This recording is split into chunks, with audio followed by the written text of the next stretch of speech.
10 साल से ये धरना चल रहा है और हम तब तक नहीं मानेंगे जब तक हमारे भोजपुरी भाषा को संवैधानिक दर्जा नहीं दिया जाता है। कभी कभी कोई चीज़ें बहुत देर से मिलती है, किसी को पहले मिल जाता है। हम लोग जनभावना का सम्मान सरकार करेगी, क्योंकि भोजपुरी क्षेत्र ने हमेशा सरकार को बहुत मदद दिया है। तो मुझे ये उम्मीद है कि भोजपुरी को सरकार आज नहीं तो कल मान्यता देगी। नमस्कार, नवजागरण लाइव में आपका स्वागत है। अभी जंतर मंतर पे हैं और धरना प्रदर्शन आज अभी भोजपुरी का यहाँ पे अभी चल रहा है। हमारे साथ डॉक्टर संतोष पटेल जी हैं। क्या कहेंगे सर आज के इस प्रदर्शन के बारे में? चलिए, आज बहुत संतुष्टिपूर्वक धरना हुआ। हमारे सारे जो भाई पूरे देश से आए थे, सबका पहले धन्यवाद। हमारा देखिए मुद्दा एक सूत्रीय है कि भोजपुरी को संविधान के 8वीं अनुसूची में शामिल किया जाए और विगत 10 साल से ये धरना चल रहा है और हम तब तक नहीं मानेंगे जब तक हमारे भोजपुरी भाषा को संवैधानिक दर्जा नहीं दिया जाता है। क्योंकि आपको पता है कि संवैधानिक दर्जा से ही भोजपुरी की जो हक हुकूक है उसके सष्टों के लिए, उसके बढ़ोतरी के लिए और उसके संस्कृति के बचाव के लिए उसको 8वीं अनुसूची में आना ही पड़ेगा। इसके लिए हम लोग को जो कुर्बानी देनी होगी देंगे।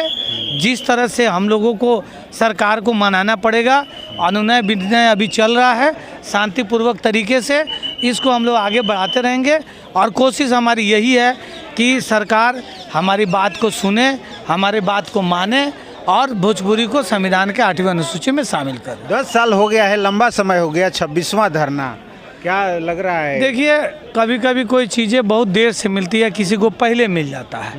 हम लोग जनभावना का सम्मान सरकार करेगी, क्योंकि भोजपुरी क्षेत्र ने हमेशा सरकार को बहुत मदद दिया है। तो मुझे ये उम्मीद है कि भोजपुरी को सरकार आज नहीं तो कल मान्यता देगी। क्योंकि देखिए, जिस तरह से हमारे जनप्रतिनिधियों को उठाना चाहिए पार्लियामेंट में, उस तरह से नहीं उठा रहे हैं। तो कहीं ना कहीं उनकी भी कमी है। जनभावना तो कहीं भी कमी नहीं हो रही है। विश्व भोजपुरी सम्मेलन हो रहा है, इसके पहले अखिल भारतीय भोजपुरी साहित्य सम्मेलन का प्रोग्राम हुआ, पूरी सरकार के लोग गए थे। आज धरना हो रहा है, हर जगह भोजपुरी का काम हो रहा है, लेकिन सरकार क्यों नहीं मान रही है? आप देखिए, चुनाव में मोदी जी जाके गमछा हिला देते हैं और बाद में लोग 5 साल गमछा हिलाते हैं। यही सब नरेटिव है। सरकार का ये नरेटिव है कि कैसे लोगों को फुसलाया जाए, लेकिन हमारे हक को नहीं देना ये सरकार की प्रायोरिटी हो गई है। कैसे फुसला दें, कैसे बहला दें, कैसे वोट ले लें। अरे जब वोट लियो तो हमारा हक भी दो, हमारे हक को क्यों रोक रहे हो? तो हम लोग लगे हुए हैं, ईमानदारी से लगे हुए हैं और उम्मीद है कि भोजपुरी को मान्यता मिलेगी। और हम लोग भी नहीं मानेंगे जब तक भोजपुरी को 8वीं अनुसूची में स्थान नहीं मिलता है। हम लोग भी मानने वाले नहीं हैं। आज 10 साल से देखिए, 10 साल से सरकार के सामने हम लोग बातचीत रख रहे हैं। अगर सपोज करिए 10 साल में अगर सरकार नहीं कर रही है तो फिर आंदोलन का रूप अलग हो जाएगा। आंदोलन अपने तरीके से, जैसे law will take its own course, likewise आंदोलन will take its own course.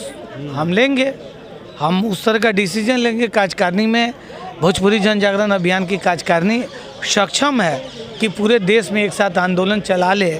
हमारी गुवाहाटी, असम में टीम है, बिहार में टीम है, उत्तर प्रदेश में टीम है, दिल्ली में। तो जंतर मंतर पे शांति के रूप से एक प्रदर्शन 10 साल चला, अब लग रहा है कि ये देशव्यापी होगा। देखिए, देशव्यापी अब आंदोलन होने लगा है, क्योंकि ये तो सोशल मीडिया का टाइम है। ये वक्त जो है, आपके हाथ में साइबर है, आपके हाथ में पूरी दुनिया है। तो हमें किस चीज़ से वंचित कर पाएंगे? नहीं कर पाएंगे। जब एस्पिरेशन, भोजपुरी भाषियों का एस्पिरेशन, अपेक्षा, महत्वाकांक्षा और उनकी भाषा के प्रति शिद्दत से वो लोग लग जाएंगे, मुझे नहीं लगता है कोई रोक पाएगा। और अब जो चल पड़ा है वो यही है कि भोजपुरी को 8वीं अनुसूची में शामिल सरकार को करना पड़ेगा। चलिए, चलते चलते आप क्या मैसेज देंगे लोगों से जो भोजपुरी के प्रेमी? भोजपुरी प्रेमियों से मेरा यही निवेदन बा कि देखी, रउआ लोग अपन भाषा संस्कृति के प्रति संजीदा होके अपना भाषा में किसी तरह के गंदगी, अश्लीलता से मुक्त करी और अपन भाषा के संवैधानिक दर्जा ला।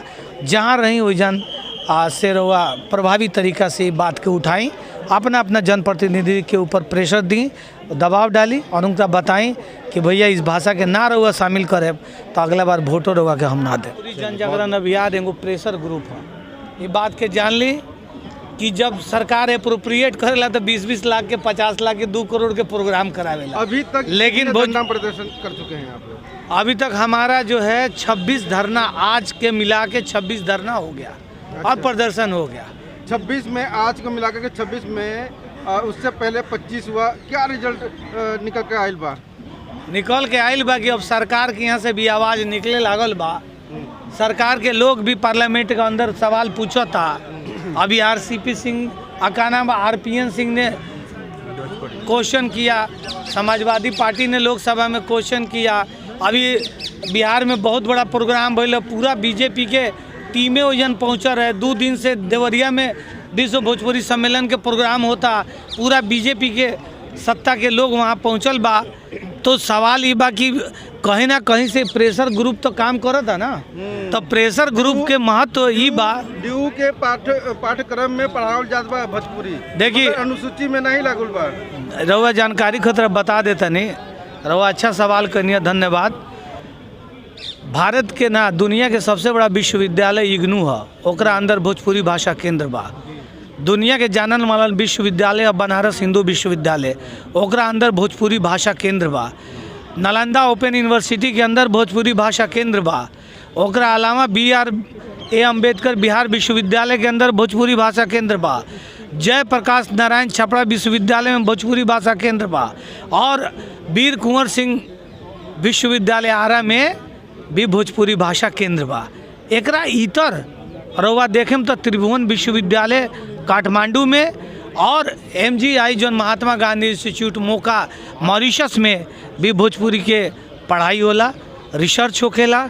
और वह जान के हैरानी हुई कि जापानीज़, अमेरिकन और इंग्लैंड से बड़े बड़े लोग, कोरिया के लोग भोजपुरी में रिसर्च करता।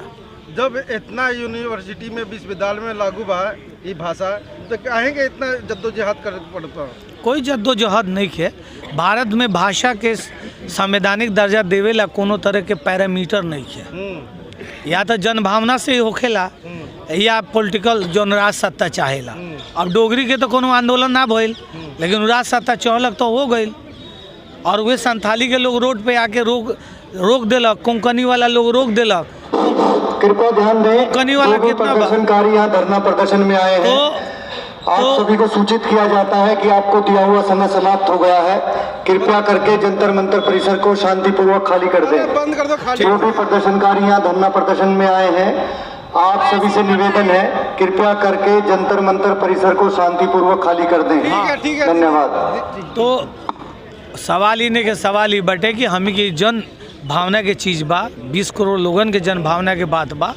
और भोजपुरी क्षेत्र जोन बा ओकरा अंदर में सबसे ज़्यादा जोन बड़ा भाषा के रूप में मानल जाला हिंदी।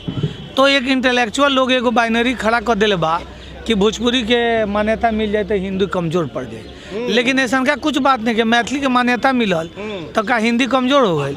हिंदी ऑलरेडी संविधान में दर्ज बा, राजकाज के भाषा बा, ऑफिशियल लैंग्वेज बा।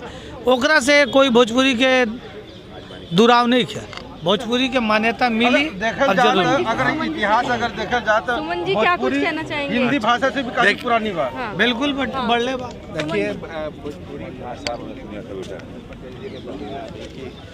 इसको लेकर एक आंदोलन जो चल रहा है उसके परिणाम अब आने लगे हैं। जल्द ही हमें लगता है कि सरकार भी इस पर ध्यान दे रही। प्राइम मिनिस्टर के सामने भी भोजपुरी भाषा के लेकर उपेंद्र कुशवाहा जी ने सवाल उठाया था कि आप भोजपुरी में आप आते हैं बिहार में, तो इसको भोजपुरी को 8वीं अनुसूची में शामिल कर लीजिए। तो प्राइम मिनिस्टर जी को भी पता है कि नहीं, भोजपुरी बहुत 25 करोड़ लोगों द्वारा बोली जाने वाली भाषा है।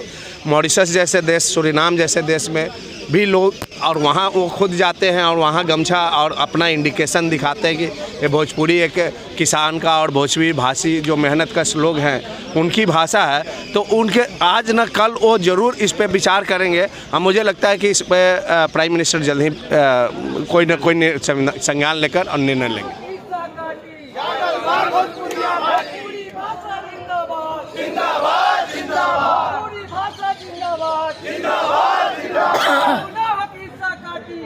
जिंदाबाद